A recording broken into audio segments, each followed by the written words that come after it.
यह तस्वीर है रीवा जिले की, उसी रीवा की जहां से प्रदेश के डिप्टी सीएम राजेंद्र शुक्ला आते हैं।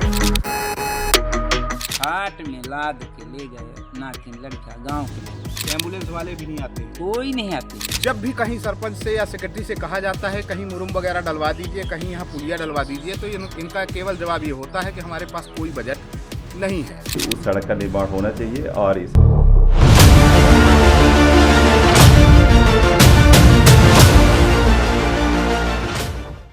नमस्कार, मैं नीरज द्विवेदी और आप देख रहे हैं टीवी 27 न्यूज। आज जो खबर हम आपको दिखाने जा रहे हैं उसे देखकर आप भी यही कहेंगे कि एमपी अजब है, एमपी गजब है।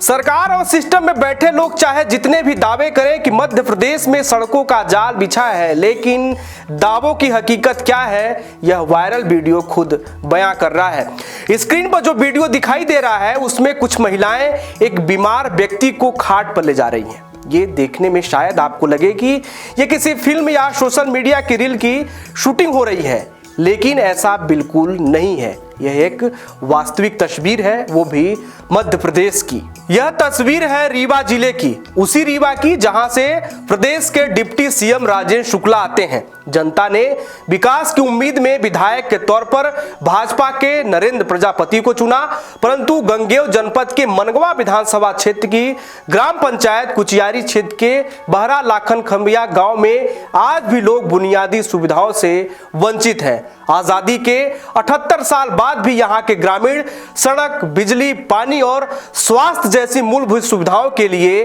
तरस रहे हैं। हाट में लाद के ले गए नाकिन लड़का गांव के लोग। प्रशासन की ओर से कोई सहयोग कोई सहयोग नहीं साहब, कोई नहीं। एम्बुलेंस वाले भी नहीं आते हैं, कोई नहीं आते। एम्बुलेंस भी नहीं है आपके गांव में। गर्मी में मैं तमाम लोग पैदल चल दिए। गर्मी में तो 70 रास्ता रहता है लोकल वाला। सबसे ज्यादा ओरिजिनल रास्ता तो यही है, तो इसमें तो गड्ढा में बदल गई। अभी आपने हाल ही में है लीला साहू जी का प्रकरण देखा होगा, उसमें ये कहा गया प्रसव पीड़ा होने पर उनको हम उठवा लेंगे और हेलीकॉप्टर से उनको शिफ्ट करके इलाज करवाएंगे। उस रूचाराम माने शर्मा के प्रकरण में भी उनको अचानक इमरजेंसी पड़ी और रास्ता के बिल्कुल अभाव होने के कारण वो लगता है संबंधित संजय गांधी अस्पताल तक ले तो गए, लेकिन इलाज में इतना देर हो गया कि उनके पूरे शरीर को जो है तो इन्फेक्शन हो गया और अब उनकी शायद जान बचे या ना बचे। इस आफत भरी बारिश में गांव के 80 वर्षीय बुजुर्ग रूचाराम शर्मा की अचानक तबीयत बिगड़ गई। परिजनों ने तुरंत एम्बुलेंस को कॉल किया, लेकिन गांव तक सड़क न होने के कारण एम्बुलेंस वहां तक नहीं पहुंच सकी। ऐसे में घर की महिलाओं ने हिम्मत दिखाई, बीमार बुजुर्ग को खाट पर लेटाकर 4 किलोमीटर तक पैदल रास्ता तय किया और किसी तरह अस्पताल पहुंचाया, जहां उनका इलाज हो सका।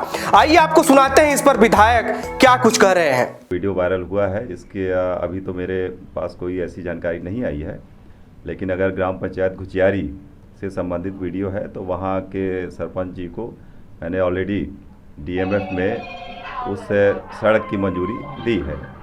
अब कोई भी सड़क इतनी जल्दी कोई जादू की छड़ी तो रहती नहीं है हम लोगों के पास, ना सरकार के पास। जब कोई भी प्रस्ताव आता है उसकी प्रक्रिया के तहत जो है राशि मंजूर होती है और सड़क का निर्माण कार्य होता है। अभी यहाँ पर मैं बैठा हुआ हूँ आपके सामने, ये ग्राम पंचायत घुचियारी की ये जो सड़कें हैं, अगर आप इसको जूम आउट कर लेंगे तो ये मैं जो डीएमएफ फंड है उसमें ऑलरेडी कर चुका हूँ।